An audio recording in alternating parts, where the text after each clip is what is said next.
किसी देश का लोकतंत्र या शासन संस्थाओं की विश्वसनीयता पर ही अस्थायी होता है, चलता है और जनता विश्वास करती है।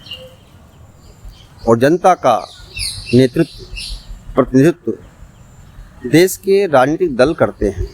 लोकतंत्र में, संसदीय लोकतंत्र में बात तो और भी बढ़ जाती है। लेकिन विपक्ष के नेता राहुल गांधी इलेक्शन कमीशन पर, चुनाव आयोग पर लगातार आरोप लगा रहे हैं। महाराष्ट्र के चुनाव से लगातार पिले हुए हैं और अधिकारियों को धमका भी रहे हैं।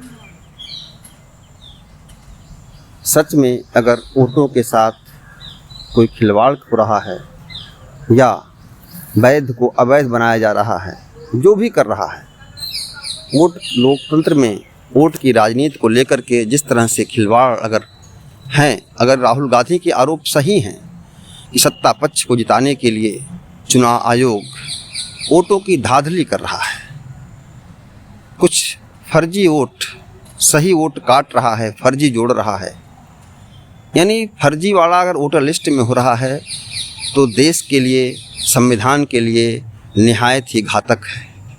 राहुल गांधी के पास फर्जीवाड़े के प्रूफ का एटम बम है, उनका वक्तव्य है। उनके वक्तव्य को ध्यान दिया जाए।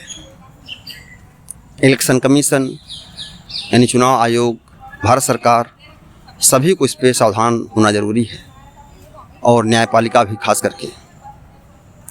बिहार में जो सघन पुनरीक्षण चल रहा है चुनाव पत्रावली का, वोटों का, नए वोटर, पुराने वोटर का, फर्जी वोटर का, ये तो हर देश में होता है, होना भी चाहिए।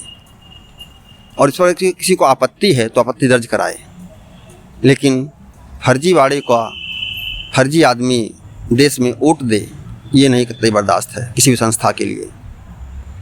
एक समस्या भारत में है कि बहुत सारे बांग्लादेशी, पाकिस्तानी आके भारत में बस गए हैं। हमारे राजनीतिक दल उनके आधार कार्ड बनवा दिए हैं, निर्वाचन कार्ड बनवा दिए हैं। संभव एक चुनाव में वोट भी डाल लिया हो, पिछले 30-40 सालों से रह रहे हों, 71 से लेकर अब तक रह रहे हों। चूँकि भारत में शांति है और उन्हें अपने धर्म को फैलाने के लिए भारत को शांत करना है, ये क्लब ये है। दल अपना वोट चाहते, सत्ता चाहते हैं, देश भाई भाड़ में। अगर ऐसी मंशा है तो इसे साफ करे इलेक्शन कमीशन, भारत सरकार और चुनाव आयोग और न्यायपालिका। ये आरोप अच्छी बात नहीं देश के लिए। नमस्कार साथियों, मीडिया ग्रुप लाइक करें आप।